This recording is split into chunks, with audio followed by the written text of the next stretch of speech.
사도행전 27장입니다. 사도행전 27장에는 무슨 얘기가 있냐면요. 복 있는, 복 받은 자 276명, 사도 바울과 함께 배 타고 가다가 몰타 부흥회를 통해서 꼼짝없이 배 안에서 갇혀가지고 있다가 섬에 갇혀서 부흥회를 통해서 사도 바울한테 부흥회 참석에 수지 맞는 자 한 276명이 있고요.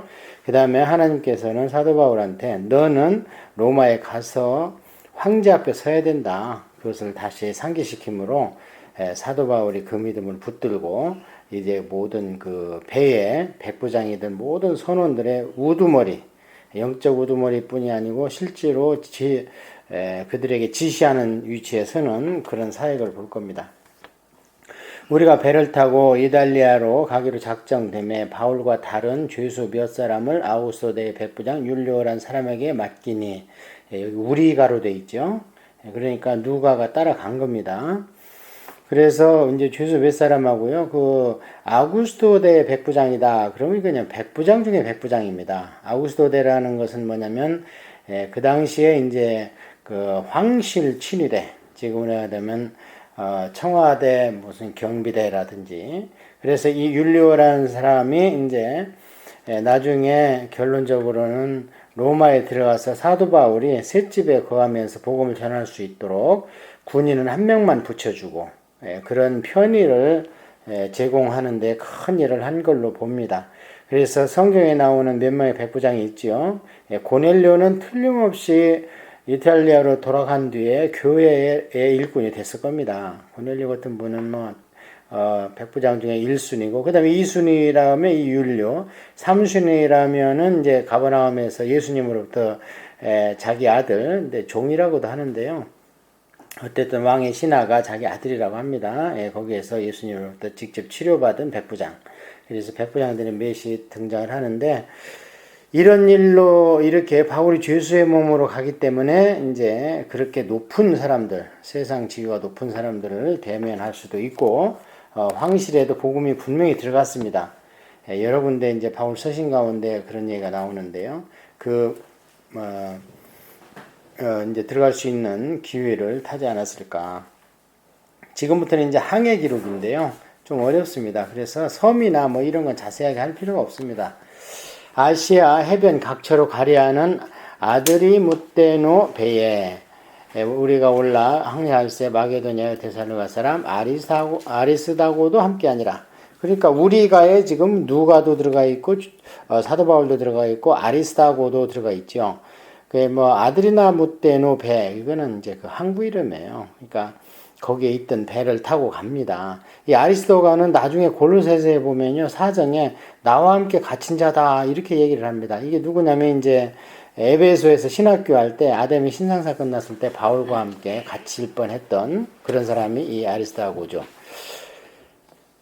이튿날 시돈에 대니 율리오가 바울을 친절히 대하여 친구들에게 가서 대접받기를 허락하더니 또 거기서 우리가 가다가 맞바람을 피하여 쿠브로 해안을 의지하고 항해하여. 이게 율리오는 참 사람이 된 사람입니다.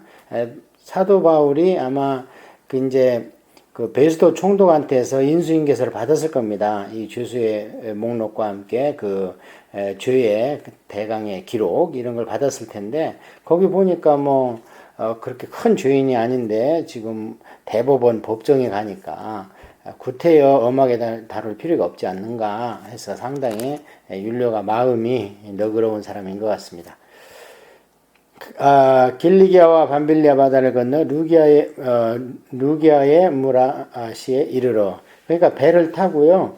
그냥 바로 지중해를 가로질러 간 게 아닙니다. 저쪽으로 삥 돌아서 해안을 따라서 갑니다. 왜냐하면 이 배가 지금 여객선이기 때문에 사도 바울만 태운 게 아니고 사람도 태워야 되고 많은 식량도, 특히 로마는 뭐가 걱정이냐면 항상 식량이 걱정입니다. 그래서 어디를 점령하면 양식이 우선 거기서 조달청이 됩니다. 양식을 조달하는 것이.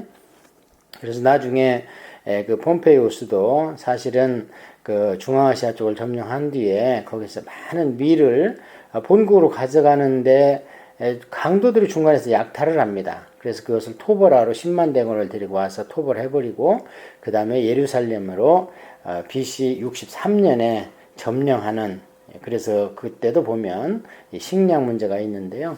그래서 이 배가 항구마다 다 들립니다. 사람도 태우고 식량도 실어 나르고 이러기 때문에. 거기서 백부장이 이달리아로 가려 하는 알렉산드리아 배를 만나 우리를 오르게 하니 배가 더디가 여러 날 만에 간신히 니도 맞은편에 이르러 풍세가 더 허락하지 아니하므로 살몬의 앞을 지나 그레데 해안을 바람막이로 항해하여, 이 그레데는 이제 크레타 하죠. 그래서 이제 이 그레데는 나중에 이 디도 목사님이 여기에서 목회를 합니다. 언제냐면 사도 바울이 1차 감옥에서 풀려나서 한 바퀴 쑥 순회 전도를 할 때 이 그레데 섬에 디도 목사님을 남겨놓는데, 그렇다면 교회가 이미 섰었을 건데 언제 섰을까? 지금 서는 겁니다. 그레데 항안을 따라 바람막이로 가다가 간신히 그 연안을 지나 미항이라는 곳, 거기에다가 그레데의 항구 이렇게 화살표를 해놓으시면 됩니다. 아름다운 항구 미항이라는 곳에 이르러 나시아네에 가깝더라. 자, 그러니까 이 미항이 이때쯤 되면은 이제 한 10월 금식쯤 된 것 같아요. 왜냐하면 10월 금식이라는 것은 종교력으로 얘기하면, 우리로 얘기하면 10월이고 종교력으로 얘기하면 7월 대속제일 금식이죠. 여러 날이 걸려 금식하는 절기가 이미 지났으므로 항해가 위태한지라 바울이 그들을 권하여 말하되, 여러분이여 내가 보니 이번 항해가 화물과 배만 아니라 우리 생명에도 타격과 많은 손해를 끼치리라 하되, 백부장이 선장과 선주의 말을 바울의 말보다 더 믿더라. 그러니까 여기 뭐 금식하는 절기가 지났다 그래서 무슨 이 사람들이 거기에 유대교 금식절기에 어떤 저촉을 받느냐, 그게 아니고요. 근데 시기를 얘기하는 겁니다. 그래서 지금을 얘기하면 10월 달쯤 되면 거기에 많은 이제 겨울이 가까이 오니까 바람이 엄청 세게, 이제 그 온도 차로 인해서, 그래서 엄청난 파도가 일어나기 때문에 이거는 이제 상식적으로도 더군다나 이제 알 수 있는데, 더군다나 사도 바울은 기도하는 사람이라 이미 그걸 알게 됐는데 안 믿는 거예요. 백부장이 사도 바울에게 아량은 베풀지만 그래도 배는 네가 뭘 알겠어, 선장과 선주 말이 옳지 하면서 떠나갑니다. 그 항구와 겨울을 지내기가 불편하므로 거기서 떠나 아무쪼록 베닉스에 가서 겨울을 지내고자 하는 자가 더 많으니, 베닉스는 그레데 항구라 한쪽은 서남을 한쪽은 서북을 향하였더라. 그러니까 겨울을 지내려면 보통 뭐 서너 달을 있어야 되는데요. 미항이라는 데는 아주 조그마한 항구입니다. 그러니까 이 뱃사람들이 뭐 믿는 사람들도 아니고 놀기 좋아하고 이런 사람들이기 때문에 무슨 뭐 유락시설도 있고 술집도 있고 뭐 이래야 될 것 같은데, 그 미항은 아름답게만 하지 그렇게 큰 항구가 아니니까 가자 하면서 떠났던 겁니다. 남풍이 순하게 불매 그들이 뜻을 이룬 줄 알고 닻을 감아 그레데 해변을 끼고 항해하더니 얼마 안 되어 섬 가운데로부터 유라굴로라는 광풍이 크게 일어나니, 유라굴로에다 줄치고, 이거 뭐 별 뜻이 있는 게 아니고요. 동쪽 북쪽의 합성어입니다. 그래서 동북풍이 불었다는 거예요. 지금도 붑니다. 그 늦가을 겨울에. 그래서 유라굴로가 이제 붑니다. 그 큰 광풍이 미친 바람이죠. 그냥 막 태풍이 불어버리니까 배가 밀려 바람을 맞추어 갈 수 없어 가는 대로 두고 쫓겨가다가 가우다라는 작은 섬 아래로 지나 간신히 거루를 잡아, 거기다가 줄치고요. 거룻배. 그러니까 큰 배에 보면 작은 배도 싣고 다닙니다. 뭐 사고 나면 그 타고 이제 탈출해야 되니까. 30절에서는 이걸 거룻배라고 했는데 이거 그냥 거루를 이래서, 같은 장에서도 같은 말을 같은 단어로 번역을 했으면 참 쉬운데, 그러니까 거룻배입니다. 우리가 보면은 큰 배에 작은 배들 몇 개 이렇게 달아놓지요. 그런 겁니다. 그래서 간신히 이제 거루를 잡아 끌어올렸습니다. 그 배를 끌어올리고 줄을 가지고 선체를 둘러감고 스르디스에 걸릴까 두려워하여 연장을 내리고 그냥 쫓겨가더니, 스르디스라는 것은 숨어있는 모래섬입니다. 거기 탁 걸리면 이제 배는 꼼짝 못하고 파도에 그냥 만신창이에 대해서 깨져버리겠죠. 그러니까 그거 걸리면 안 되는 거예요. 파도가 이리 불면 저리 불면 저리 배가 이렇게 그래도 쓸려 다녀야 조금이라도 더 견디죠. 그냥 한 군데에 딱 세워놓고 그냥 양쪽에서 파도가 내리치면 끝장나는 거죠. 그래서 두려워하는 겁니다. 우리가 풍랑으로 심히 애쓰다가 이튿날 사공들이 짐을 바다에 풀어버리고 사흘째 되는 날에 배의 기구를 그들의 손으로 내버리니라. 여러 날 동안 해도 별도 보이지 아니하고 큰 풍랑에 그대로 있으며 구원의 예망마저 없어졌더라. 여러 날이니까 한 2주 정도 됐습니다. 나중에 뒤에 보면 14일 정도. 여러 사람이 오래 먹지 못하므로 바울이 가운데 서서 말하되 여러분이여 내 말을 듣고 그레데에서 떠나지 아니하여 이 타격과 손상을 면하였더라면 좋을 뻔하였느니라. 그러니까 그레데에서 정착을 했었다는 거죠. 거기서 겨울을 날라 그랬죠. 왜 자꾸 말씀드리냐면 이 그레데 교회가 중요하기 때문에 그렇습니다. 나중에 거기에 디도 목사님이 사역을 하면서 디도서를 사도 바울로부터 받은 곳이 이 그레데 교회였기 때문에 그렇습니다.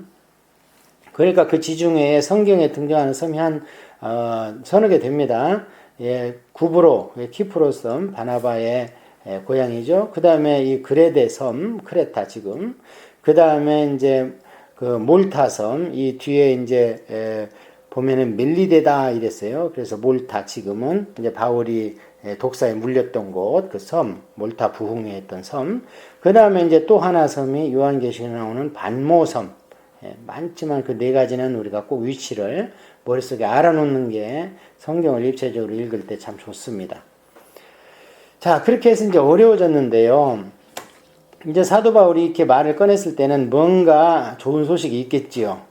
내가 너희를 권하노니 이제는 안심하라. 너희 중 아무도 생명에는 아무런 손상이 없겠고 오직 배뿐이니라. 생명에만 손상이 없지 엄청나게 혼란과 그 어려움을 겪습니다.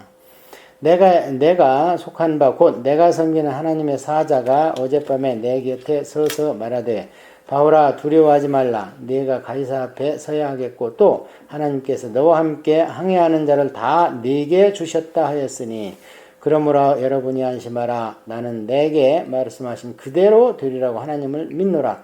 그런즉 우리가 반드시 한 섬에 걸리리라 하더라.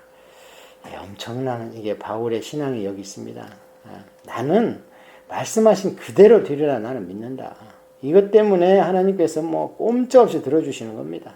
물론 그 믿음을 그 안에 성령님이 주셔서 담대한 믿음도 있고 또 영어로 아니까 선포도 하는 거지만 그래서 그 276명을요 다 바울 손에 붙여버렸습니다. 그래 뭐 이들이 다 구원 받은 것 같아요. 그래 이제 여기에 보면은 두려워하지 말라 하면서 내가 가이사 앞에 서야 된다. 이거 지금 예루살렘에서 예수님 환상 중에 말씀하신 거잖아요. 그러니까 바울도 두려워하니까 그렇게 예수님 말씀하셨는데 무슨 일 나는 거 아닙니까 하고 두려워하니까 그 천사를 보내가지고 하나님의 사자가 이제 헬라어로는 엔겔로스예요. 엔겔로스가 엔젤이죠. 그래서 사자입니다. 이제 히브리어로 와서는 그냥 말라크 그래서 말라기 선지자 말라기서가 이제 히브리 말로는 하나님의 사자고요. 그게 헬라어로 와서는 이제 엔겔로스 그래서 엔젤 천사로 영어로 왔습니다. 열 나흘째 되는 날 밤에 우리가 아드리아 바다에서 이리저리 쫓겨다다가 자정쯤 되어 사공들이 어느 육지에 가까워지는 줄을 짐작하고 물을 재어보니 20길이나 되고 거기다가 36m 조금 가다가 다시 재니 15길이라 27m 이제 수심이 엄청 깊은 거죠. 근데 이제 점점 수심이 얕아진다는 데에 희망을 가진 거예요. 이제 암초에 걸릴까 하여 이제 밤이라 아무것도 모르는 거예요. 밤 자정이기 때문에 캄캄합니다. 그리고 폭풍이 일고 풍랑이니까 뭐 별 하나 보이고 빛 하나 없는데 이제 길이만 재보는 거예요. 그러니까 암초에 걸리면 큰일 나니까 암초에 걸릴까요? 고물로 닷 넷을 내리고 날이 새기를 고대하더라. 이제 고물이라는 것은 배 앞면 그러면 참 좋은데 이렇게 어려운 말로 번역을 해놨습니다. 배 앞면입니다.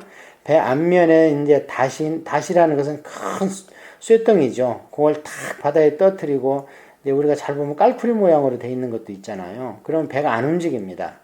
그래서 이제 이리저리 쓸려다니다 암초에 걸려서 부서지면 다 죽으니까 그래서 이제 배를 정착을 시키는 거예요. 닷을 내려가지고 닷하고 돛하고는 틀립니다. 닷은 큰 쇳덩어리를 바다에 떨어뜨리는 거, 돛은 바람타라고 배 위에다가 텐트를 이렇게 그 커튼을 쳐놓는 것을 돛이라 그러고 사공들이 도망하고자 하여 이제 사공들은 뱃사람이니까 수영을 잘하겠죠. 그러니까 우리부터 살자. 하고 이제 꾀를 내는데요. 도망하고자 이물에서 닻을 내리는 채 하고 거룻배를 바다에 내려놓거늘. 이물은 아까는 고물은 배 뒤편이고요. 예, 닷은 배 뒤편에서 내리니까 제가 말씀 잘못 드렸네요. 고물은 배 뒤편입니다. 그리고 이물이 이제 배 앞편이에요. 배 전면. 아까는 배 후면이고. 그러니까 배 전면에 있던 거룻배, 아까 얘기한 거루죠. 거룻배, 그 작은 그러니까 우리로 얘기하면은 지금 이게 조그마한 그 고무 튜브 같은 거죠. 바다에 이제 내려놓습니다. 그걸 딱 줄을 끊어가지고, 깜깜하니까 아무도 모르고, 그래서 이제 그걸 타고 가려고. 그런데 바울이 백부장과 군인에게 이르러 이 사람들이 배에 있지 아니하면 너희가 구원을 얻지 못하리라 하니 이에 군인들이 줄을 끊어 떼어 버리니라. 이것도 엄청난 믿음이죠. 백부장과 군인들이 사도 바울의 말을 믿습니다. 사실 그 배라도 있어야 이 백부장과 군인들은 지금 최고의 권세가 있기 때문에 날이 밝으면 그 배를 먼저 타고 탈출할 수도 있는 겁니다. 그런데 웬일인지 사도 바울의 말을 고분고분 듣습니다. 배를 그냥 끊어서 내버려버려라. 그러고 저 뱃사람들이 여기 길도 잘 알고 저 사람들이 없으면 아무리 군인이나 백부장이라도 바닷길을 어떻게 알겠어. 그러니까 저 사람들을 붙들어 놔. 이렇게 얘기하니까 그대로 듣습니다. 이래서 이제 하나님의 말씀하신 대로 모든 배에 있는 사람들 바울 손에 붙여준 거지요. 날이 새어가며 바울이 여러 사람에게 음식 먹기를 권하여 이르되 너희가 기다리며 먹지 못하고 줄인 지가 오늘까지 10나흘인즉 음식 먹기를 권하노니 이것이 너희의 구원을 위한 것이요 너희 중 머리카락 하나도 잃을 자가 없으리라 하고 떡을 가져다가 모든 사람 앞에 하나님께 축사하고 떼어 먹기를 시작하며 그들이 다 안심하고 받아 먹으니 한 300명 되는 사람을 앞에 앉혀놓고요 드디어 하나님을 증거합니다. 하나님을 증거할 때 어떻게 하느냐면 자 머리 숙여. 다 이 음식 다 하나님이 주셨어. 아무리 당신들이 힘과 권세가 있어도 하나님이 해와 비를 안 주면 이게 어떻게 나오겠어. 아멘 하니까 다 꼼짝 못하는 거죠. 틀린 말 하는 게 아니라. 그러니까 전부 이제 바울의 부흥회의 시작이 되는 겁니다. 배에 있는 우리의 수는 전부 276명이라. 저는 그래서 이 사람들을 통독할 때마다 참 수지 맞은 사람들이다. 어떻게 하다가 사도 바울과 한 배를 타가지고 하나님을 전해 듣고 그렇게 해서 참 선상 부흥회를 통해서 구원받는 놀라운 역사가 있지 않습니까? 배부르게 먹고 밀을 바다에 버려 배를 가볍게 하였더니 날이 새며 어느 땅인지 알지 못하나 경사진 해안으로 된 항만이 눈에 띄거늘 배를 거기에 들여댈 수 있는가 의논하노. 닻을 끊어 바다에 버리는 동시에 키를 풀어 늦추어 돛을 달고 닷과 돛이 함께 나오죠. 아까 말씀드린 대로 돛을 달고 바람에 맞춰 해안을 향하여 들어가다가 두 물이 합하는 곳을 만나 배를 걸매 이 물은 부딪혀 움직일 수가 없이 붙고 고물은 큰 물결에 깨어져 가니 어떻게 하다가 이제 배 앞면이 먼저 가다가 낮은 데가 먼저 닿겠죠. 배 앞면이 팍 꽂혀버렸습니다. 그냥 모래톱에 그냥 못 움직여요. 그러니까 이제 배 뒤는 파도가 와서 막 내리쳐가지고 이제 배를 부수기 시작하는 겁니다. 군인들은 죄수가 헤엄쳐서 도망할까요? 그들을 죽이는 것이 다 좋다 하였으나 이제 그렇게 되니까 군인들이 백부장이 이제 그 통솔자인데요. 자 이래저래 다 우리 다 죽든지 아니면 저 죄수들이 도망갑니다. 그러면은 그 당시 로마 법은 죄수를 놓치면 그 간수나 죄수를 호송하는 사람이 대신 죽어야 됩니다. 그러니까 엄청난 일이죠. 그 일이 이제 예수님 사건 때 그랬잖아요. 예수님 베드로 사건 때 마지막에 베드로가 옥에 갇혔을 때 천사가 이제 구해주니까 거기를 4명이 4대 16명이 지켰는데 베드로 못 지켰잖아요. 그러니까 헤롯이 대신 그 16명을 다 죽여버렸다. 이런 기록이 복음서에 있는데 그게 로마 법이었습니다. 그게.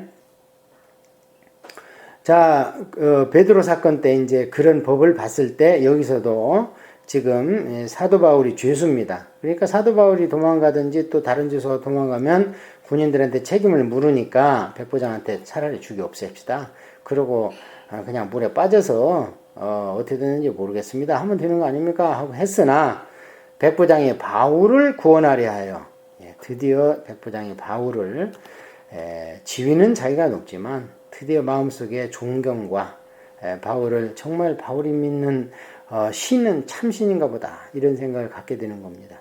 바울을 구원하려 하여 그들의 뜻을 막고 헤엄칠 줄 아는 사람들을 명하여 물에 뛰어내려 먼저 육지에 나가게 하고 그 남은 사람들은 널조가 혹은 배 물건에 의지하여 나가게 하니 마침내 사람들이 다 상륙하여 구조되니라.